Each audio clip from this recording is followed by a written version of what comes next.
In this video, I'm gonna show you how I weave in ends.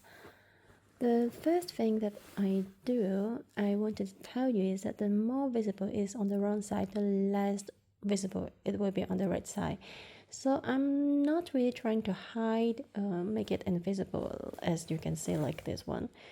Because if it is so visible on the wrong side, it means that it is staying on the wrong side only and not showing on the right side.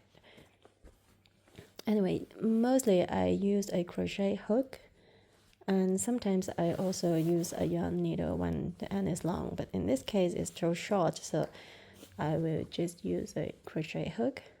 So the first step is to cross each other to complete the stitch basically. And after this step, you just have to hide it, you just have to fix it somewhere. So maybe I will do something like this. And that's it, because you want to leave a short tail here so that it won't go to the right side.